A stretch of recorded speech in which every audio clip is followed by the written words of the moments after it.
Hi folks, welcome back to the channel. Thanks for clicking on the video as always.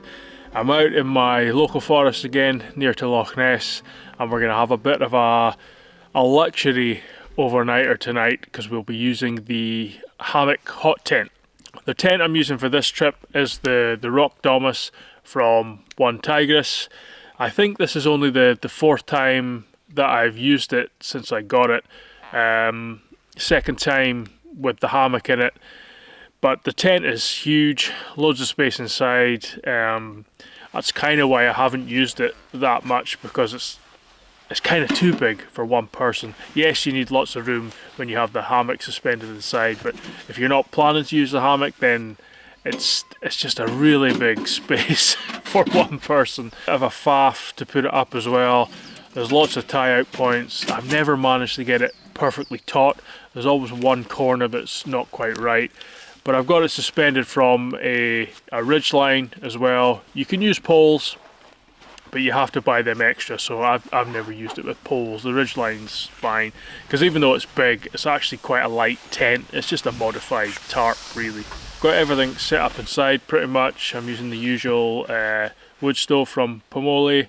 I'm using my Ticket to the Moon hammock, which you've seen me use a few times now. And I've got an under blanket from One Wind, which, if I remember right, is rated down to 0 degrees, which is supposed to get to tonight, but having the wood stove and the heat inside, it's going to be more than comfortable anyway. It's actually quite late in the day now. It's 3 o'clock already, so the only job left to do really is go and get firewood, which I'm going to do that just now, and then I'll get the wood stove on and make a coffee, I think.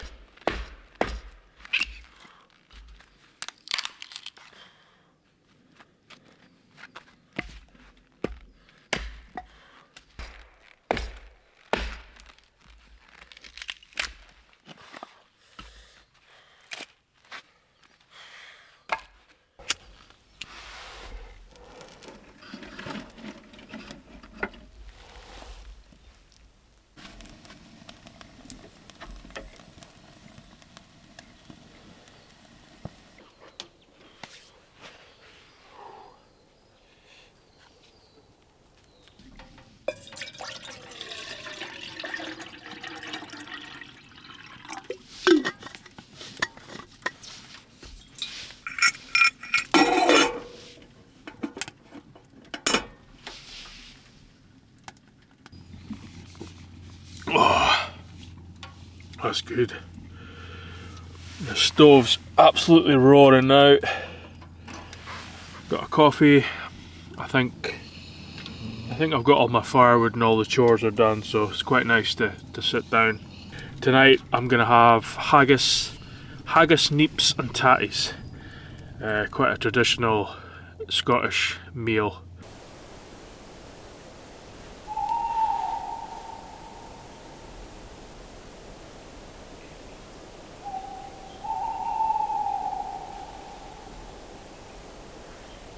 It's just after 6 o'clock now, and as you can see, it's pretty dark already. It's pretty chilly as well. The temperature's already dropped below 0 degrees, but we're fine in the tent beside the wood stove, nice and cozy. I'm pretty hungry now, so I'm going to get in the tent, crank the stove up a little bit and start cooking this haggis.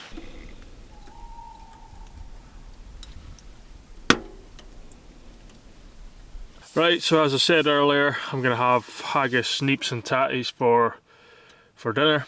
It's a traditional Scottish meal. For those who don't know, the neeps part is just turnip, and you usually boil that up and mash it, which I am going to do, but I'm also going to have some carrot and some, I don't know if that's in focus or not, carrot and parsnip as well.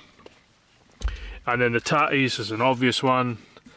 It's just potato, so I'll boil them as well and mash them up with a bit of seasoning. And then the haggis, hopefully you see that.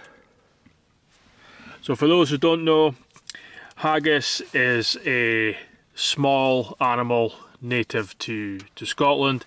Usually lives quite high up in sort of mountain environments. You know, it likes steep-sided hills, and it's quite unusual in that on one side of its body the legs are slightly shorter, so that means it's able to run round hills, you know, on that slope quite easily. The hunting season for haggis usually runs from about St Andrew's Day right up until Burns Night, and sadly they've actually become a little bit rare in Scotland, so it's a little bit of a privilege to be able to eat haggis these days in Scotland.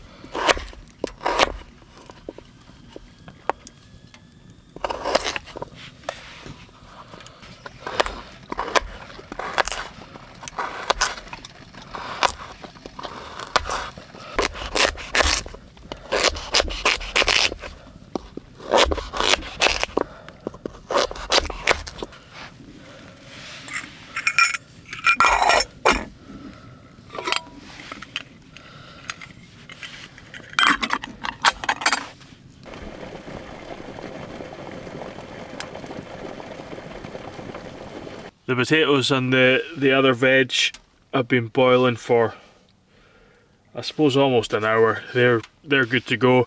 I'm just going to leave them in the pots just now to keep them warm.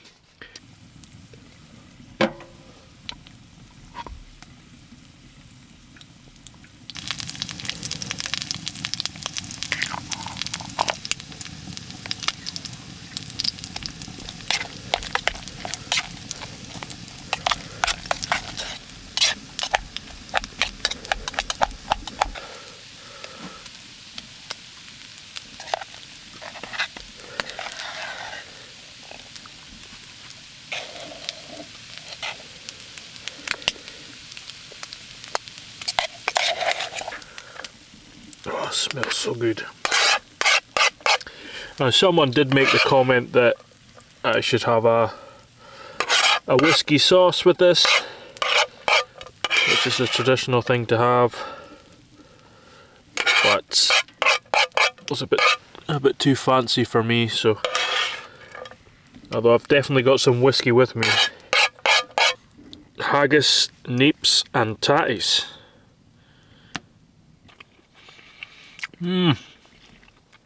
Ah.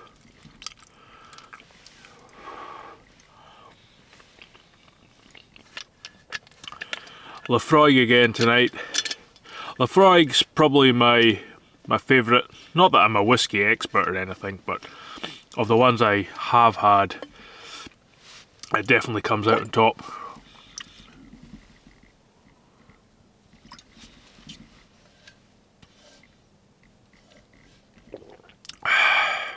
I definitely prefer the sort of peaty, smoky West Coast whiskey over the lighter Speysides, to be honest. Right, I'm going to finish this and I'll speak to you again in a little while.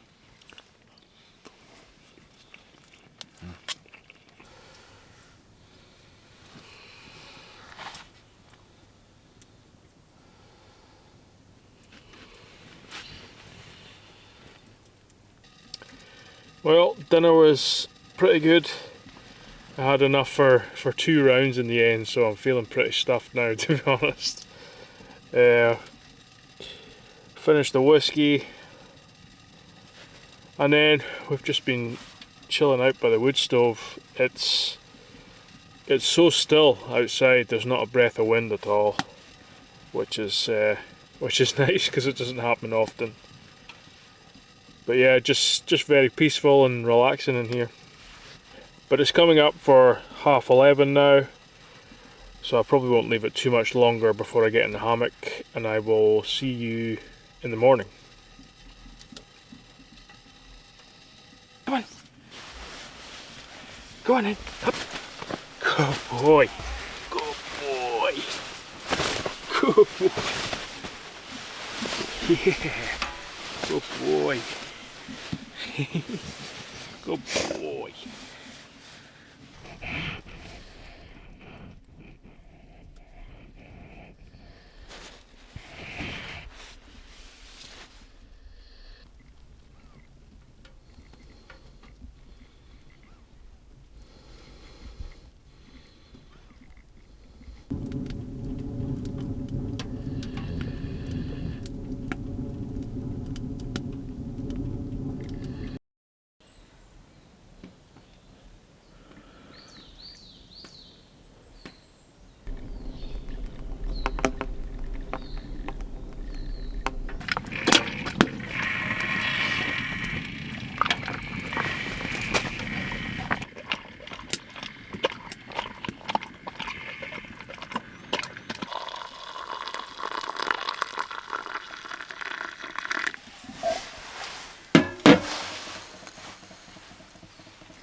Morning folks.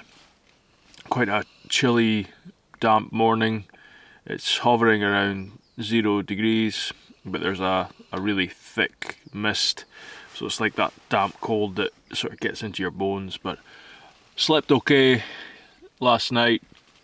I woke up in the middle of the night around 3 or 4, I think, just to readjust myself and Derek in the hammock. We'd kind of we were kind of lying a little bit awkwardly, but got back to sleep okay after that. I'm just about to have some breakfast. I've just got some bacon and eggs to cook on the wood stove here.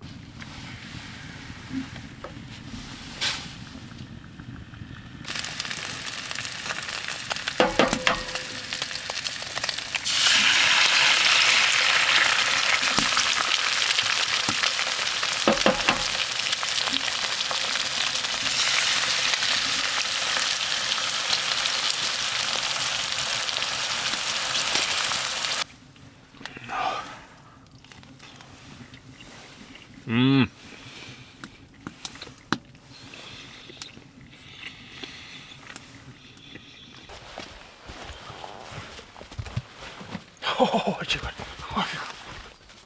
What you got?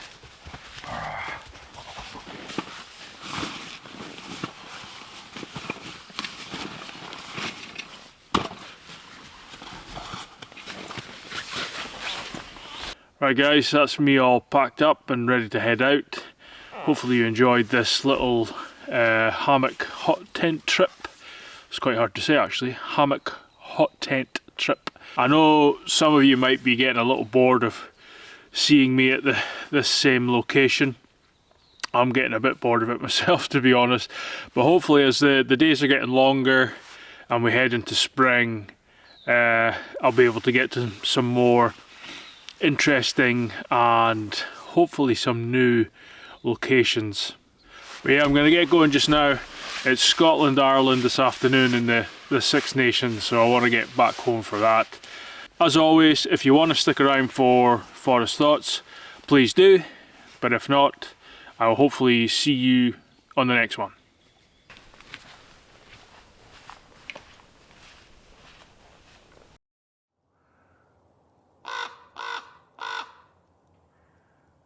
Hi folks, thanks for sticking around for Forest Thoughts. I just thought I would say a little bit about who I am and where I am since Christmas. There's been another couple hundred subscribers to the channel, which is fantastic. So yeah, if you're new here, my name is Sam. I'm based in the Scottish Highlands, and I like to go camping and talking about trees, forests and all sorts of nature restoration stuff. Usually in the Highlands, but sometimes I'll go a bit further afield. And some of you have seen me in this forest now, I don't know how many times, I've lost count, and I've lost count of how many nights out I've actually had here. But I do get quite a few comments saying, you know, it's a beautiful forest, looks like a beautiful area, that kind of thing. And I just wanted to be honest and sort of tell you a little bit about where I am and the reality of it. So this forest is actually a fairly typical sort of commercial forestry block, especially in the Highlands. I'm in an area known as South Loch Ness, and part of the reason I come here so often is because it's quite close to where I live as well. It's only about a 20-minute drive, something like that. And the sad reality is, and it's part of the thinking behind this channel in general, is that, you know, I could come out here, I could do the camping, I could say I'm in the Scottish wilderness, I could do my clickbait thumbnail, you know, wearing a bikini with the fake rain or the fake storm, you know, that I almost got trapped in and almost died, you know, that kind of clickbait nonsense. And the majority of people wouldn't really know any different, and you see that right across YouTube at the moment. But I'm definitely not in the wilderness. I couldn't be further from wilderness, to be honest. This is very much a man-made forest, and most of the forests that are left in Scotland are man-made. You know, we've lost the majority of our sort of native natural woodland, and most people spending time in a forest environment are usually in a man-made planted forest. That's what this is here. It's relatively small in size. The majority of tree species in here are, non-native conifers like Sitka spruce and lodgepole pine. But there are native species too. I mean, there are some, sections of Scots pine, like I'm in just now. But these are far from, natural forests. The trees they're very dense, very tall, very straight. That's the way they were planted. There's not much structure to the woodland. It's all kind of high forest. There's no understory. There's not much of a ground layer. There's not a mix of species. Sadly, that is what the majority of forests in Scotland are. And I mentioned Scots pine there, Pinus sylvestris, a native species to Scotland. And it's actually the same species as the Caledonian pine that I talk about a lot on this channel. But the Caledonian pine is the sort of natural, native, sort of ancient woodland type tree in Scotland, whereas the pine here has been planted. And part of the reason we call it Caledonian pine is to differentiate from just, Scots pine forest in general. And reasons why I come here, like I mentioned, it's not far from home. It's got quite a few pockets of kind of failed non-native conifers that are dead, so I can use it as firewood. I can build things with it. I can do the bushcrafty stuff, whilst having quite a low impact on the forest itself. The access isn't great here. It's in quite a quiet, remote spot. No one comes here, so I know I can come here and not really see anyone. Derek can wander about and he's not bothering anyone. And overall, it's not a bad place to be. I've had lots of enjoyable nights out in this forest, and looking at the world and the way it is now, I really do appreciate having these quiet corners to come out to. I know a lot of people just don't have access to that at all. So I appreciate what it is, but I just wanted to explain, I suppose, the detail of where I am, just so people don't make the wrong assumptions. And again, that kind of links back into, what the channel is about. I like to talk about things and raise awareness and just bring a sort of dose of reality to the outdoorsy side of YouTube. And one other thing I wanted to talk about, and it's a big problem in this forest and this area of Loch Ness, is deer, and more specifically Sika deer. Now, as many of you know already, and have heard me speak about numerous times on this channel, we have a deer problem in Scotland. The numbers are unsustainably high, and that has a big impact on our forests and our native woodlands. But not only does that problem come from our native species of deer, which are red and roe, we also have non-native species of deer that have been added to the mix just to make the problem a bit more interesting. And in this forest, Sika deer are a big problem, and there's a big population here, and it's growing all the time. Now, Sika deer were introduced into the UK in the 19th century, and it was for sporting reasons. They originally come from East Asia, and they are actually closely related to the red deer. And part of the problem is they do breed with our native red deer, and that's really have an impact on the sort of pure bloodlines of our own native species of deer. In this forest here, although it's quiet and out of the way and relatively undisturbed, part of the problem with that is it's the perfect place for deer to hide away. And the Sika deer in here aren't really being shot or managed or disturbed by people, and the forest block is just full of them. I mean, there's deer shit absolutely everywhere in here. sometimes when you walk into this forest, you know, you can just smell them. You can just smell the deer. And the real telltale sign is that the ground vegetation layer is almost non-existent. It's mostly just moss. There's no sort of tree regeneration at all. There's some small pockets of sort of blaeberry and cowberry in here, but they've been absolutely browsed to the ground. Very few grasses, so it's just trees and then virtually nothing underneath. But anyway, I'll probably do a more detailed forest thoughts on our species of deer in Scotland, because there's actually 4, the 4th one being fallow deer, which is also a non-native species. And also I'm going to be talking about another species that would have a positive impact on the deer problem, especially in our woodland environments, and that is the lynx. After recent events, a few people have reached out and asked me for my thoughts on the situation and what happened. So yeah, I'll be doing that as well in the near future. But anyway, that's it for this video. Just a quick and easy forest thoughts this time. Nothing too intense. But I hope you enjoyed the video. I hope you stick around for future videos, and I will hopefully see you on the next one.